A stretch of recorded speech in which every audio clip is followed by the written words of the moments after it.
जी अस्सलाम वालेकुम। कैफ और आज के लेक्चर का आगाज़ करते हैं। लेक्चर में 72। आज हम चैप्टर 6 स्टार्ट करने जा रहे हैं जो कि रिलेट करता है मॉर्टगेज एंड चार्जेस से। Mortgage and charges.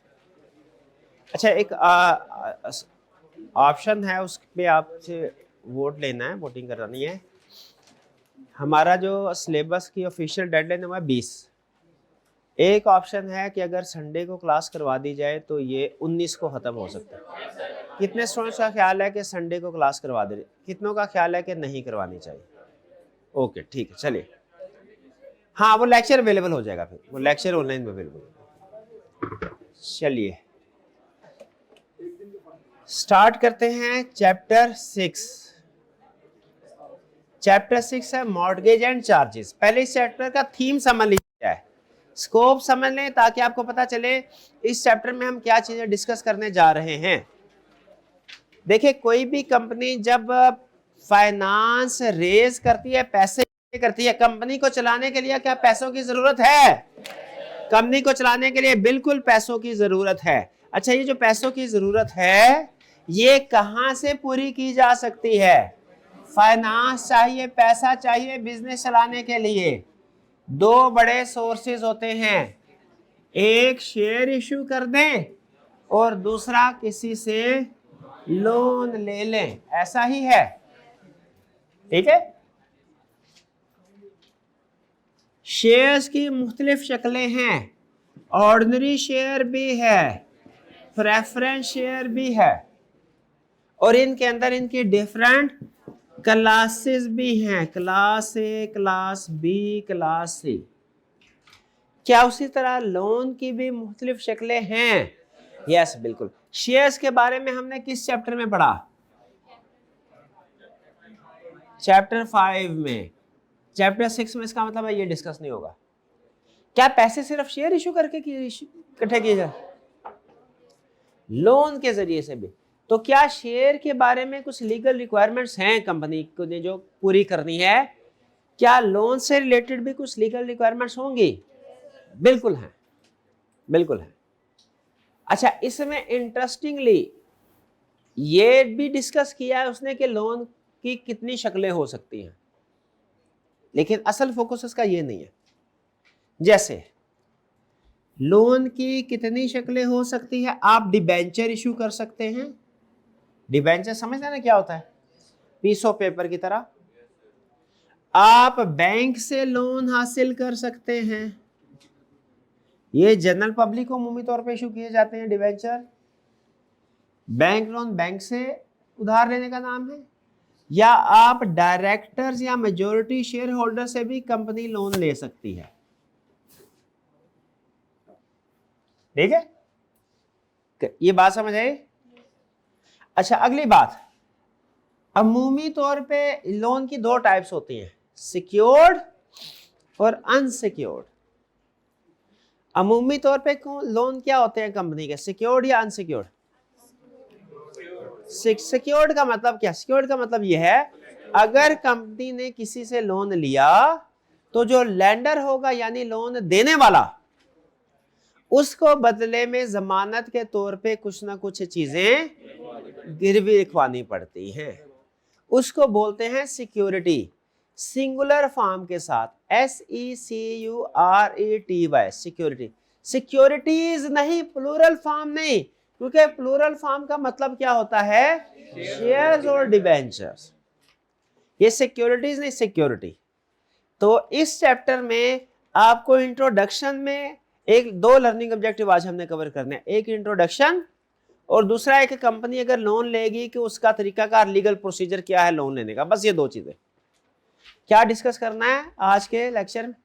इस पूरे चैप्टर में अगर आप मुझसे पूछे ना सर दो काम की बातें क्या है, दो मतलब 80% चैप्टर की समरी हमें दो लाइनों में बता दे, तो मैं कहूंगा कि इस चैप्टर में दो चीजें सिखाई गई हैं। नंबर 1, एक कंपनी ने अगर लोन लेना है तो क्या तरीकाकार फॉलो करना है, और अगर लोन को वापस करना है तो क्या तरीकाकार फॉलो करना है। बस इस चैप्टर 6 में सिर्फ दो कंसेप्ट्स उसने आपको सिखाए हैं, बाकी छोटी मोटी डिस्कशन है वो पढ़ लेंगे हम, वो तो ऐसी है कि वो रीडिंग भी कर ले तो समझ आ जाती है।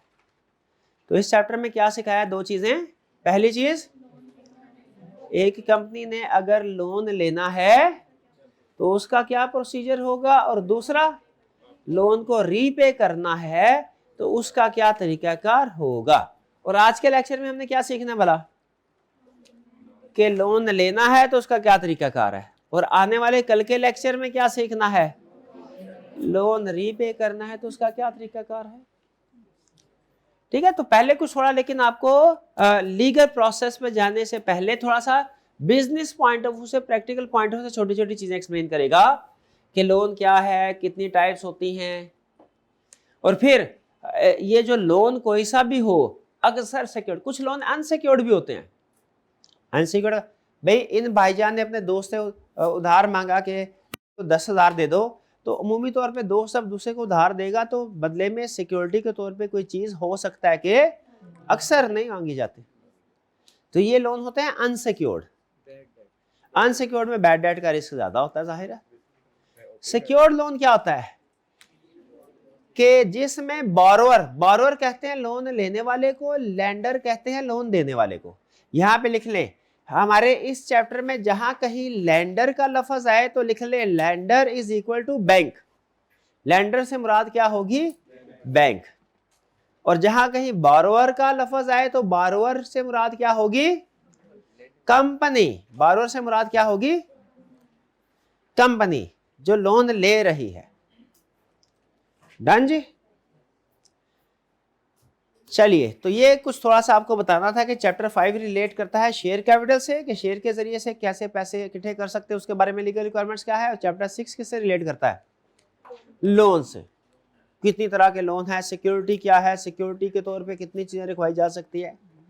आपने वैसे कभी नाम सुना प्लेज का? प्लेज का नाम सुना है? मॉर्टगेज का?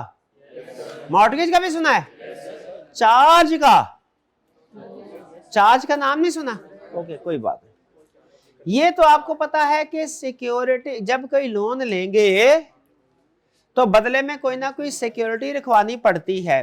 प्रैक्टिकली पर्सनल लोन में ना सही, ऑफिशियल कंपनी सिक्योरिटी। अगर मैं आपसे पूछूं कि ये लोन है, इसमें आप कहेंगे सर जी शायद ये जो डायरेक्टर या शेयर होल्डर से लोन लिया ये अनसिक्योर्ड हो, शायद। लेकिन जो बैंक से लोन लिया ये तो 100% कंफर्म में सिक्योर्ड होगा। जो डिबेंचर्स हुए ये सिक्योर्ड होगा, ये मे भी सिक्योर्ड हो भी ना हो। तो इसमें ज्यादा फोकस इस चैप्टर का, याद रखिएगा, ज्यादा फोकस इस चैप्टर का लोन पे नहीं है, बल्कि लोन के अगेंस्ट जो सिक्योरिटी के तौर पे चीजें लिखवाई गई हैं, ज्यादा फोकस उन पे। हालांकि दोनों साथ साथ चलते हैं। लोन है तो साथ में सिक्योरिटी भी तो होगी, सिक्योरिटी है तो साथ लोन भी तो होगा, लेकिन चैप्टर का फोकस किसके ऊपर है? सिक्योरिटी। तो मुझे ये बताइए, पहले हम सिक्योरिटी के डिफरेंट टाइप्स पढ़ लेते हैं, ये चैप्टर समझने में आसानी होगी, क्योंकि प्रोसीजर बहुत आसान है। प्रोसीजर आपको पता है क्या है? स्टेप 1 ये करना, स्टेप 2 ये करना, स्टेप 3 ये करना। तो मैं आपको कंसेप्ट सिखा रहा हूं अभी, ताकि जब उस रीडिंग की तरफ जाए तो आपको लगे ये सारी चीजें तो हमने अभी पढ़ ली है। सिक्योरिटी समझते हैं क्या है? पक्का जमानत के तौर पे चीजें। सिक्योरिटी में ना 3 तरह की सिक्योरिटी हो सकती है।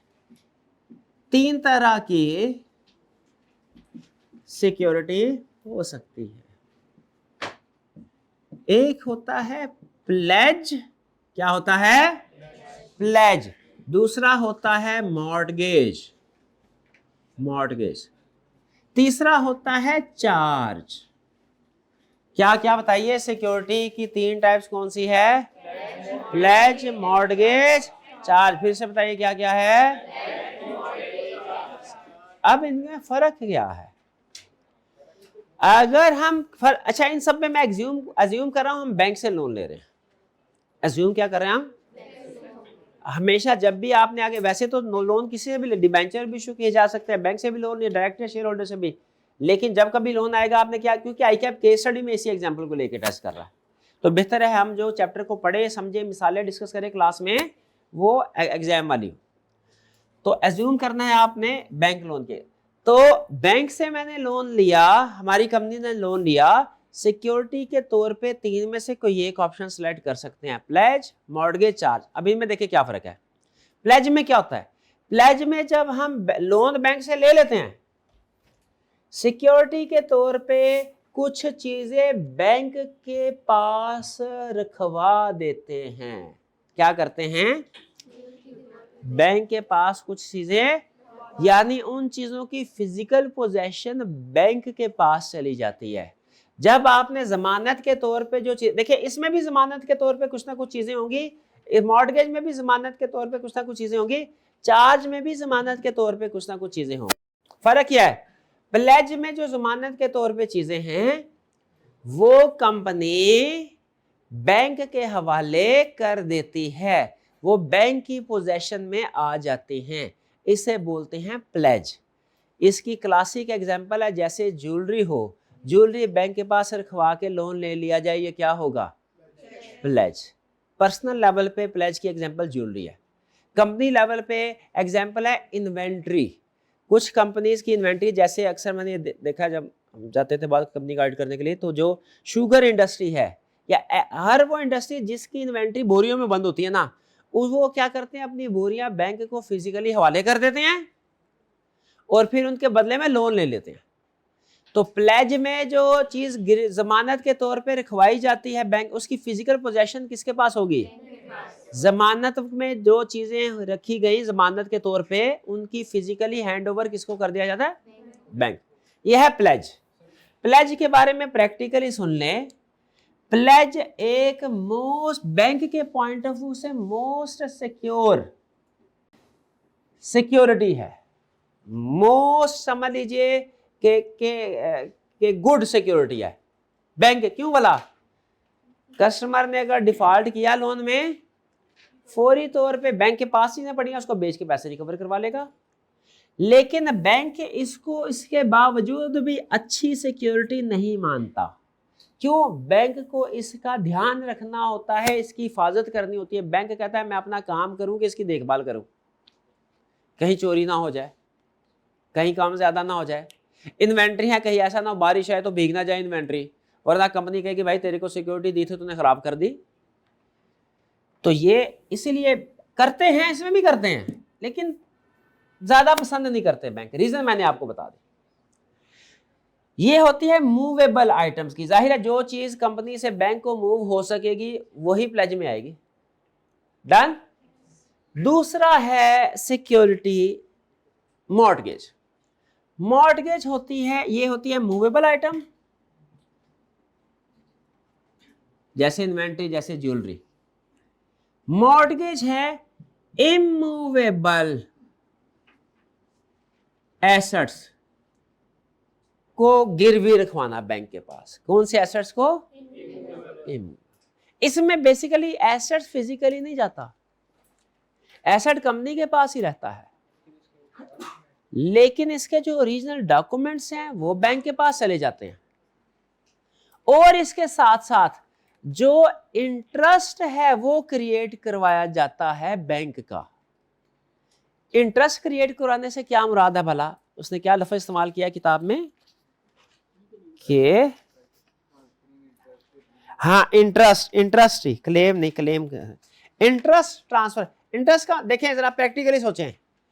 कंपनी को लोन चाहिए, उसके पास उसने जमीन खरीदी है, फैक्ट्री है, बिल्डिंग है। अब वो क्या अपनी जमीन के कागजात बैंक के पास गिरवी रखवा के लोन ले सकते हैं? ये कौन सा केस होगा, लेकिन ये सिर्फ इतना एक काम और किया जाता है। क्यों? क्योंकि अभी कंपनी क्या कर सकती है, हिस्ट्री में कुछ ऐसे एग्जांपल हुई। स्टार्ट में कंपनी ने बैंक के पास कागजात रखवा के लोन ले लिया, अपनी लैंड गिरवी करवा के।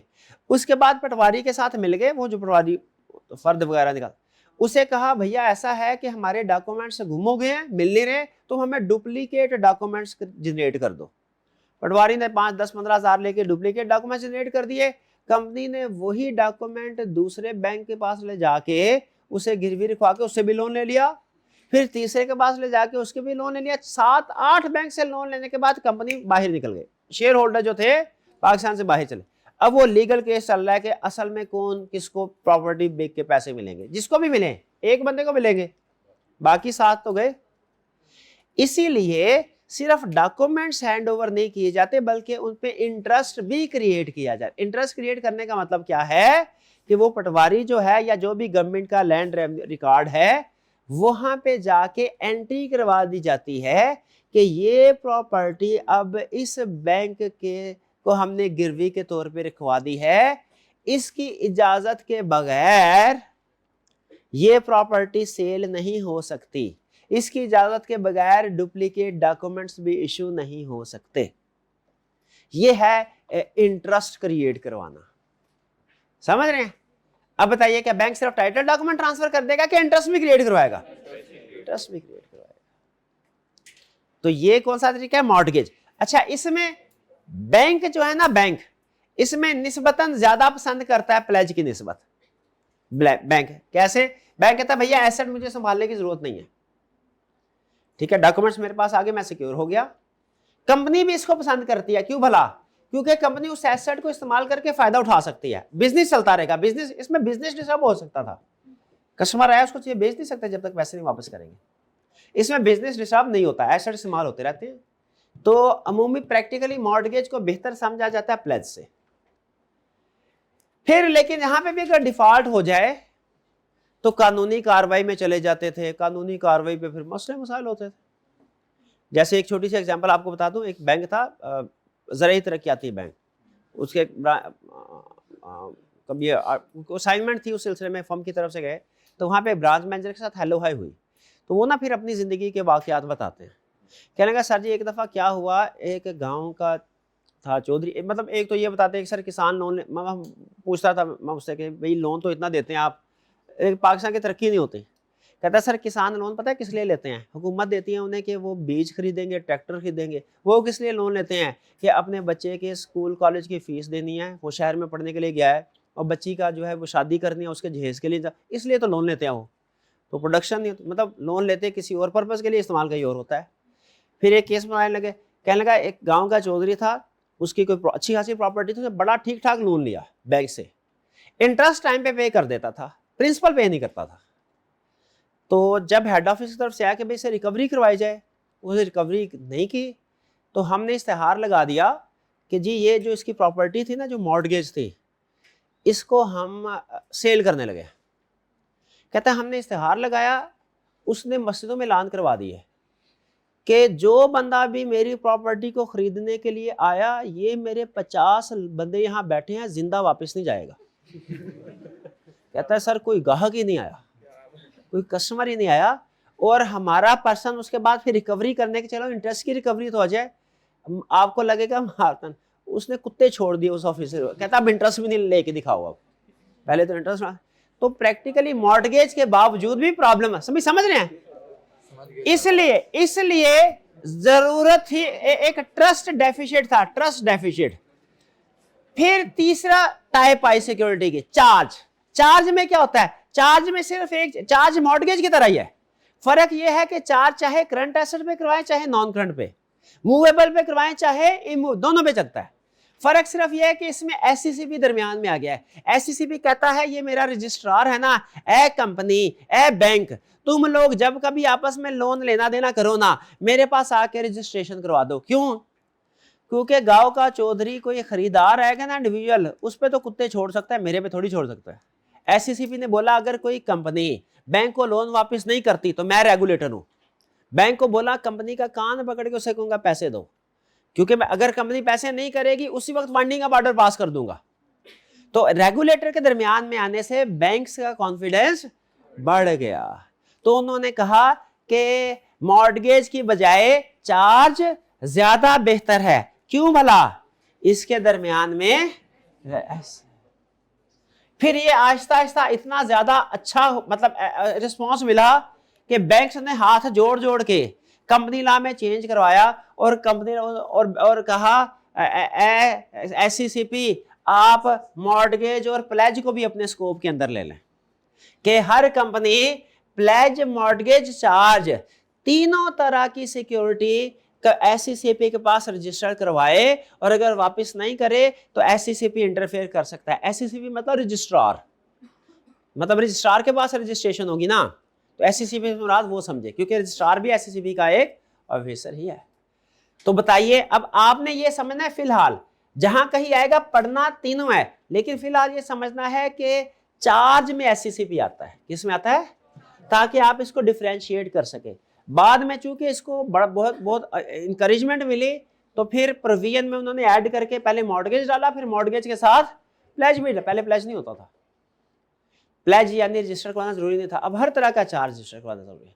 तो इसका मतलब ये हुआ, कंपनी जब कभी लोन लेगी और रीपे करेगी, तो अब ये मामला सिर्फ कंपनी और बैंक के दरमियान का नहीं है, बोरो और लेंडर के दरमियान का नहीं है, बल्कि अब क्या है इसमें एससीसीपी भी इन्वॉल्व है। और एससीसीपी से मुराद रजिस्ट्रार। रजिस्ट्रार भाई, चार समझ आ गया? बैंक ने कहा, बैंक बड़े उन्होंने कहा ये तो बेहतरीन है, क्यों? इसमें तो रेगुलेटर आ गया। इसमें क्या आ गया? रेगुलेटर। बाद में इनमें भी आ गया, वो बाद की बात है। उन्होंने कहा भी हर बंदा जो लोन लेने की, कंपनी लोन लेने के लिए, उन्होंने कहा चार्ज। अब इंडिविजुअल लोन लेने के जाता है ना, तो वो प्लेज को प्रेफर करते हैं इंडिविजुअल, क्योंकि इंडिविजुअल पे कंपनी एक्ट अप्लाई नहीं होता। लेकिन कंपनी जब लोन लेने के जाएगी तो उसके क्या प्रेफर करेंगे? चार्ज। भाई बात समझ आ गई? चार्ज क्या है? ये मूवेबल प्रॉपर्टी के लिए, ये इमूवेबल के लिए, ये दोनों के लिए। इसमें एसेट बैंक के पास, इसमें एसेट कंपनी के पास, लेकिन जो टाइटल इंटरेस्ट है वो रजिस्टर करवाया जाता था बैंक की फेवर में। और यहां पे क्या है कि प्रॉपर्टी कंपनी के पास ही रहेगी, लेकिन रजिस्ट्रेशन किसके पास होगी? एससीसीपी का। वो कहे को तो साथ में ला सकते हो तुम भी, 2 नंबर डॉक्यूमेंट्स फिर भी जनरेट करवा सकते हो, एससीसीपी को मत साथ थोड़ी मिलाओगे। एससीसीपी 10-12 हजार लेके क्या डॉक्यूमेंट इशू कर देगा? कभी भी नहीं करेगा। इसीलिए चार्ज बजाहिर मॉर्गेज से मिलता जुलता है, फर्क क्या है? इसी तरह अब चार्ज की 2 किस्में हैं, एक को कहते हैं फिक्स्ड चार्ज और दूसरे को क्या कहते हैं? Floating charge. फिक्स्ड चार्ज क्या है मुझे ये बताएं। अगर हम बैंक के पास लोन लेने के लिए जाएं, बहुत आसान, बहुत ही आसान। फिक्स्ड चार्ज फ्लोटिंग चार्ज में फर्क। बैंक के पास लोन लेने के जाएं और हम कहें सर हमारे को 50,000 का लोन चाहिए, बैंक कहे सिक्योरिटी क्या है, हम कहें सर वो कॉलेज की जो कैफ वाली बिल्डिंग है उसमें रूम जो फ्लोर 2nd फ्लोर है उसमें रूम नंबर 7 में जो टीचर के डाइस के सामने एसी लगा है वो चार्ज है। भाई बात समझ आए? ये कौन सा चार्ज हुआ? Fix charge. Fix charge. Fix charge में असूल किया चार्ज में, अगर एक दफा आपने, यानी इसमें एक सिंपल वर्ड याद करें, स्पेसिफाइड एसेट। फिक्स चार्ज में क्या होता है? एसेट स्पेसिफाई कर दिया जाता है जिस पे चार्ज क्रिएट होना है। ठीक है, स्पेसिफाई कर दिया। अब असूल क्या? अब आपने स्पेसिफाई कर दिया, मैं अब इस एसेट को बेच नहीं सकता। बेचना है तो मुझे बैंक की इजाजत लेनी पड़ेगी, वरना बैंक आके मारेगा मुझे, भैया सिक्योरिटी के तौर पे एसेट कर, वो एससीसीपी को शायद लगाएगा, वो मेरा लाइसेंस कैंसिल कर देगा कंपनी का, क्योंकि मैंने ये एसेट कर दिया है। यह फिक्स। दूसरा केस सुने, बैंक के पास गए 50 लोन लेने के लिए, बैंक ने कहा हाँ जी भाई सिक्योरिटी क्या है?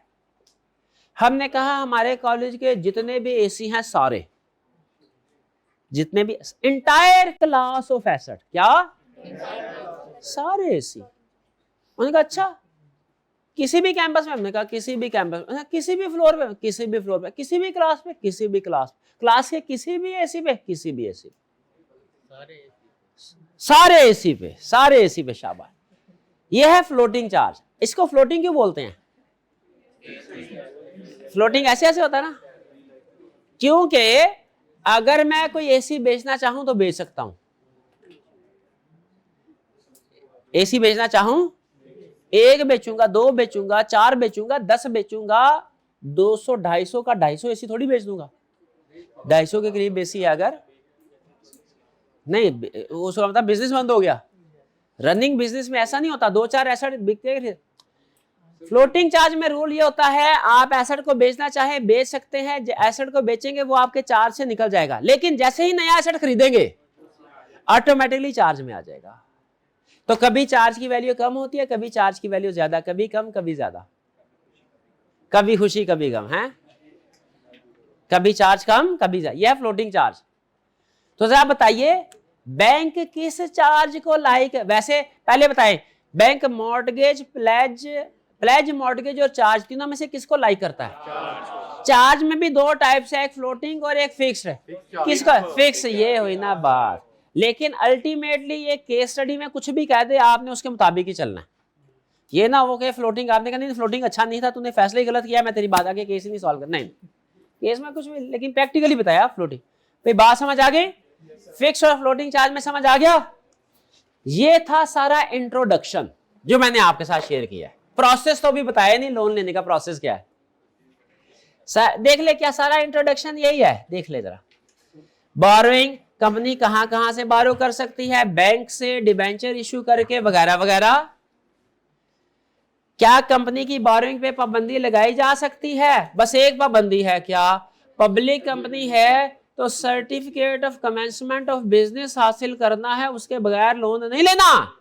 अगर certificate of commencement of business के बगैर पब्लिक कंपनी ने लोन ले लिया तो वो वाइड है। Certificate of commencement of business से पहले अगर पब्लिक कंपनी ने लोन की ट्रांजैक्शन की वो वाइड, और अगर कोई और एग्रीमेंट किया तो वो प्रोविजनल होगा। प्रोविजनल का मतलब क्या है?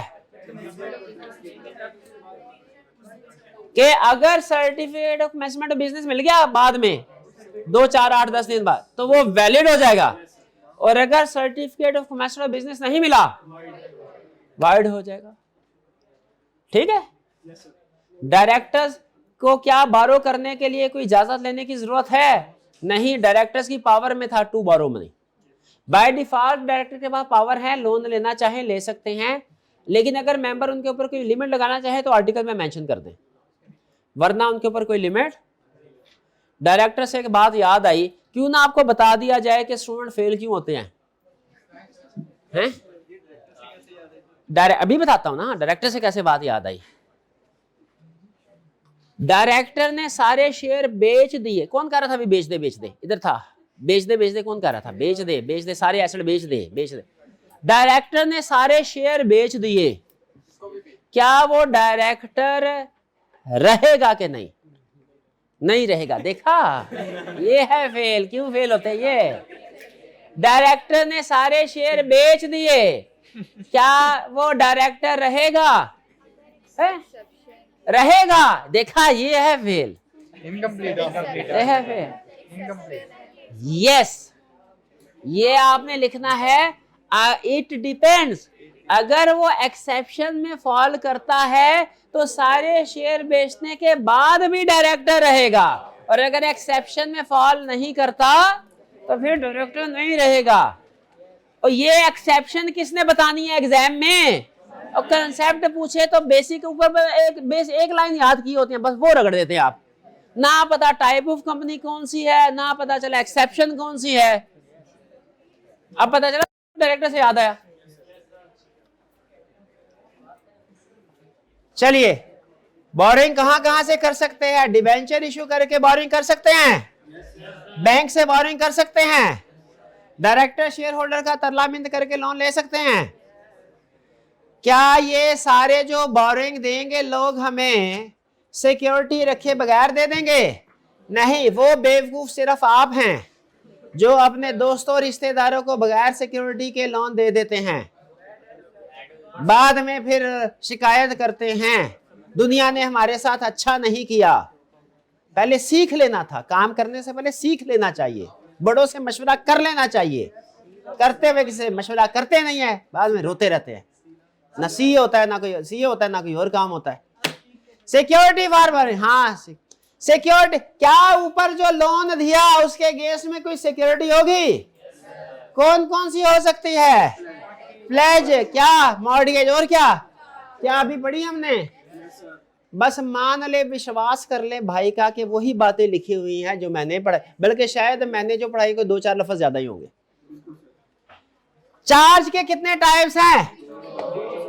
फिक्स चार्ज और फ्लोटिंग चार्ज। बस एक चीज बताना भूल गया, चार्ज में पढ़ के मुझे याद आया, अगर कंपनी डिफॉल्ट कर जाए, अच्छा एक एसेट के ऊपर ना मल्टीपल चार्ज हो सकते हैं। एक एसेट के ऊपर, भाई एक एसेट की एक बिल्डिंग है, वर्ल्ड ट्रेड सेंटर है, वो 200 अरब है, उसके कह रहा हूं, और 10 अरब एक कंपनी ने बैंक ए से 10 अरब लोन ले लिया, तो 190 अरब तो अभी भी बाकी है। क्या दूसरे बैंक से भी लोन ले सकते हैं उसी बिल्डिंग पे? तो याद रखिएगा, एक एसेट पे अगर उस एसेट की वैल्यू बहुत ज्यादा है ना, तो एक एसेट पे एक से ज्यादा बैंक से लोन लिया जा सकता है, लेकिन उसके लिए बैंक से इजाजत ले लेते हैं। आपको कोई इतराज तो नहीं है? अगर एसेट की वैल्यू हाई हो, बैंक कहता है मुझे क्या इतराज है, 10 बैंक भी और ऐड कर ले, एसेट बेच के सबका लोन पूरा हो जाएगा। बहरहाल वो अलग बात है। एग्जाम्पल ऑफ चार्ज ये अभी रहने दे, ये कल पढ़ाऊंगा आपको। ये जानना जरूरी नहीं है, प्रैक्टिकली समझाने के लिए टिप रखिए। चले अभी समझ ले। फिर एक सिक्योरिटी के ऊपर अगर एक से ज्यादा बैंक्स का चार्ज क्रिएट हो सकता है कि नहीं? अब सुने, प्रैक्टिकली 3 ऑप्शन है, इसके लिए बैंक से इजाजत लेनी पड़ती है। बैंक अगर कहे नहीं मेरा चार्ज तो सिर्फ मेरा ही चार्ज, लोन चाहिए तो मेरे से और ले लें, कोई और बैंक मैं बर्दाश्त नहीं करूंगा, ये होता है एक्सक्लूसिव चार्ज। क्या होता है? जब एसेट के ऊपर एक ही बैंक का चार्ज क्रिएट हो।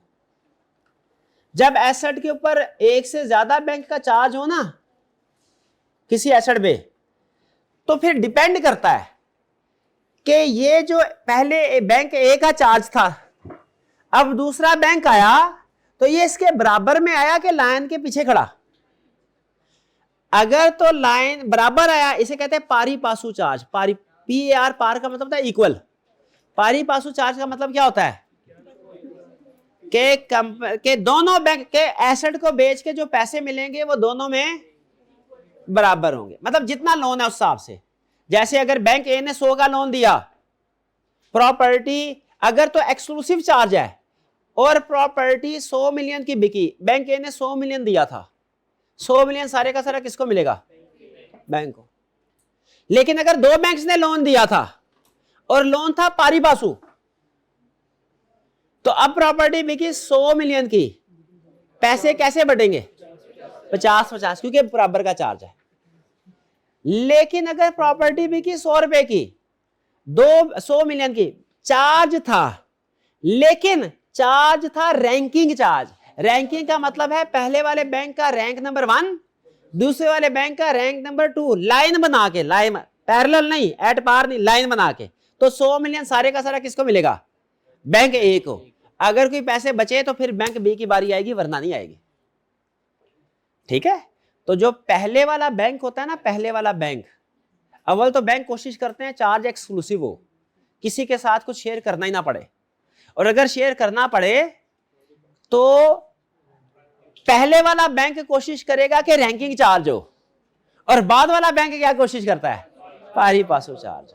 वो फिर आपस में बैठ के ना बैंक भी अरेंजमेंट करते हैं कि क्या करना है। प्रैक्टिकल भी समझ आया?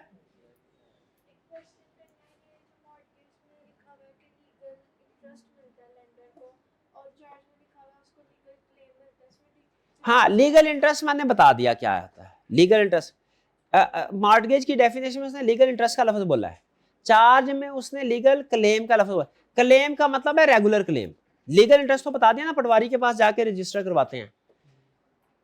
तो चार्ज में क्लेम का मतलब कि वो ये कह रहे हैं कि आपने हमारे पैसे देने हैं, बस ये।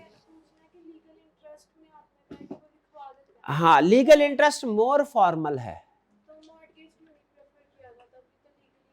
मॉर्टगेज इसलिए नहीं प्रेफर किया जाता कि जब एसेट को बेचने जाएं तो वो जमींदार कुत्ते पीछे डलवा देता है, इसलिए नहीं मॉर्टगेज को।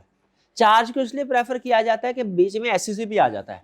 SCCP कहता है ऐसी की तैसी तुम लोन नहीं देते, मैं वाइंडिंग अप कर दूंगा, तुम्हारा सारा बिजनेस पूरे पाकिस्तान में जहां जहां दुकान है बंद कर दूंगा। हाँ समझ गए? लगभग यही है। आप मजाक समझ रहे हैं, लगभग पीछे कंसेप्ट यही है। थोड़ा सा फर्क है कंसेप्ट, लेकिन वो बताना जरूरी नहीं। कंसेप्ट है कि वो बेचना मुश्किल होता है, फिर बैंक के लिए उस प्रॉपर्टी को बेचना थोड़ा मुश्किल होता है। अब सुन ले प्रोसेस क्या है, यहां सुन ले। टाइप्स पहले क्या बता रहा है, कौन कौन सा। अब ये प्रोसीजर शुरू हो गया। क्या शुरू हो गया? आसान काम।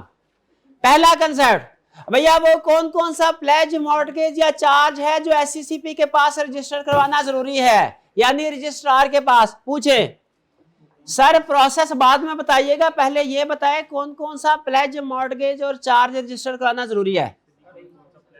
सारे, शाबाश। इसे कहते हैं दरिया को कूजे में बंद करना। कहता है हर लैंड, अगर आप उसने लिस्ट दी है लेकिन अगर आप लिस्ट को सिंप्लीफाई करेंगे, उसने हर एसेट कवर कर दिया, हर केस कवर कर दिया है। उसने कहा लैंड, बिल्डिंग और किसी भी मूवेबल प्रॉपर्टी पे प्लेज मॉर्टगेज चार्ज क्रिएट करेंगे, रजिस्टर करवाना है। उसने कहा कि डेटर्स पे चार्ज रजिस्टर करवाना है। एसेट्स कोई से भी हो, करंट एसेट चार्ज रजिस्टर करवाना है। शिप्स या क्राफ्ट हो, मूवेबल एसेट हो, उन पे भी चार्ज रजिस्टर करवाओ। इमूवेबल पे चार्ज, मूवेबल पे भी चार्ज रजिस्टर करवाओ, इमूवेबल पे भी रजिस्टर करवाओ, टेंजिबल पे भी करवाओ, इनटेंजिबल पे भी करवाओ।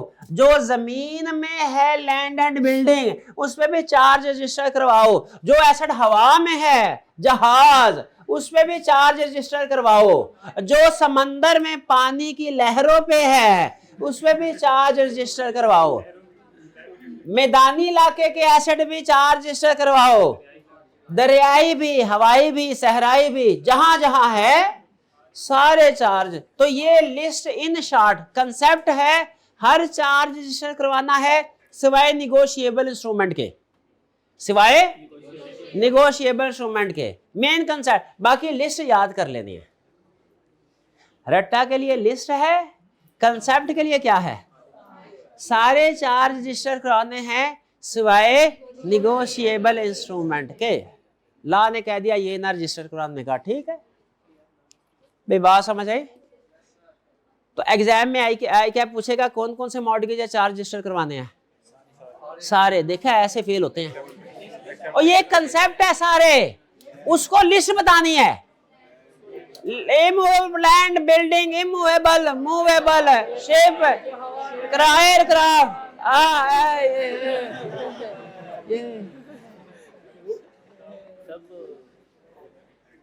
सब जो समझ आए वो भी रजिस्टर करवाना है, जो ना समझ आए।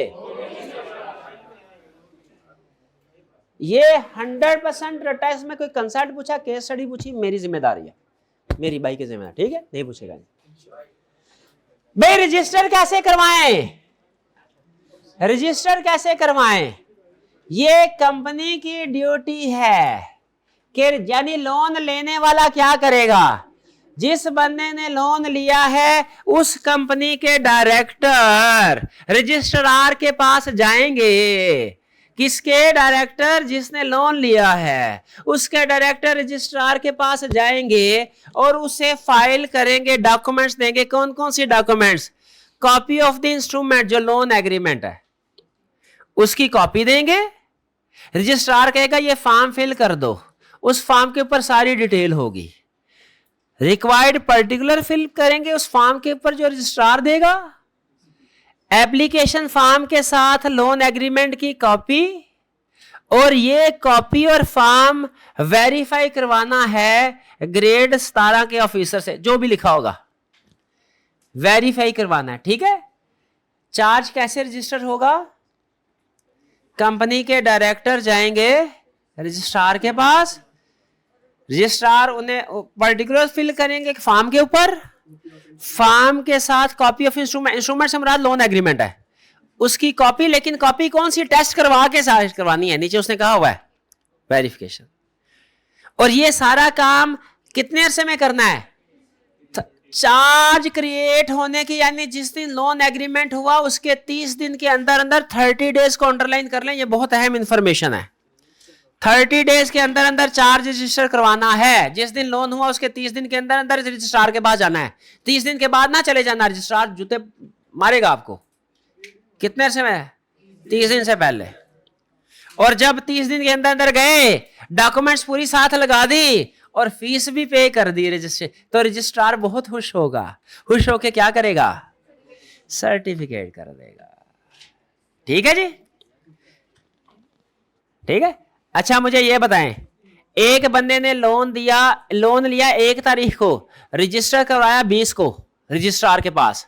दूसरे ने, ठीक है, एक लोन है, एक को लिया, रजिस्टर कब करवाया, दूसरा लोन लिया 5 को, रजिस्टर 10 को करवा दिया। समझे?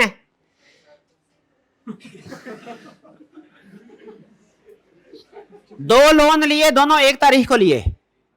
एमसीबी ने का लोन रजिस्टर हुआ 20 तारीख को, ABL का लोन रजिस्टर हुआ 25 को। बताइए ABL ये कह सकता है सर मुझे पहला नंबर रखें। पहला नंबर किसका होगा? जिसने पहले रजिस्टर करवाया है। इसलिए अगर आप किसी वजह से लेट हो जाते हैं ना रजिस्ट्रेशन करवाने के लिए, और कोई दूसरा शातिर बंदा आपसे पहले रजिस्टर करवा लेता है, तो जब एसेट बिकेगा तो पहली बारी किसकी आएगी? अगर रैंकिंग चार्ज है तो पहले की। ये बता रहा है if registration is made let it does not effect rights already created before registration. समझ रहे हैं? अगर आपने रजिस्ट्रेशन लेट करवाई ना तो फिर आपने ये नहीं रोना कि भाईजान रजिस्ट्रेशन के लिए लेट हो गया था, लोन तो मैंने पहले दिया था, लोन पहले मैंने दिया तो मेरी बारी पहले लगाई जाए। SECP 1 लगाएगा, क्या कहेगा? हाँ, पहले रजिस्ट्रेशन पहले लोन किसने दिया उसकी बारी आएगी जब एसेट बिकेगा, या पहले जिसने SECP के पास रजिस्ट्रेशन करवाई? शाबाश। तो रजिस्ट्रेशन का प्रोसेस क्या है बताइए जरा, अभी याद करके घर जाएं। रजिस्ट्रेशन का प्रोसेस क्या है? क्या है? रजिस्ट्रार किसने जाना है? किसने जाना है रजिस्ट्रार के पास? कंपनी ने। क्या ये डॉक्यूमेंट्स फाइल करेंगे? डन। और कितने अरसे में? 30 दिन में। ये बात समझिए, if registration is made late. हाँ, राइट ऑफ इंटरेस्ट। चले आखिरी कंसेप्ट, बाकी कल पढ़ेंगे। आखिरी कंसेप्ट ये है, सुने, लोन एग्रीमेंट किन दो पार्टीज के दरमियान में हुआ? बैंक और कंपनी के। रजिस्ट्रार के पास कौन जाके, किसकी जिम्मेदारी किसकी है रजिस्टर करवाए? कंपनी की, ड्यूटी ऑफ कंपनी। लेकिन अगर कंपनी रजिस्टर ना करवाए, आए बाएं शाएं करे, क्या बैंक रजिस्टर करवा सकता है? यस, यही कहा है, ड्यूटी है कंपनी की लेकिन राइट है बैंक का कि वो भी अगर रजिस्टर करवाना चाहे, अगर कंपनी रजिस्टर नहीं करवा रही, बैंक में रजिस्टर करवा सकता है। और चूंकि बैंक कंपनी की ड्यूटी पूरी कर रहा है, तो खर्चा पानी जितना भी लगेगा रजिस्ट्रेशन पे किसने अदा करना है? डन जी, कुछ समझ आया? यहां पे फुल स्टॉप लगा दीजिए, बाकी इंशाल्लाह फिर हम, क्योंकि आज जुम्मा है ना, तो लेक्चर जरा जल्दी खत्म करना है। कंपनी 30 दिन में ना करवाए, आगे कंसेप्ट आएगा क्या करना है। रजिस्ट्रार कहेगा कान मुर्गा बन जाओ, इधर मुर्गा बन के कहेगा कुकड़ू कू बोलो, फिर रजिस्टर करवा देगा, फिर हो जाएगा रजिस्टर। ठीक है जी, आज का लेक्चर खत्म करते हैं। अल्लाह हाफिज।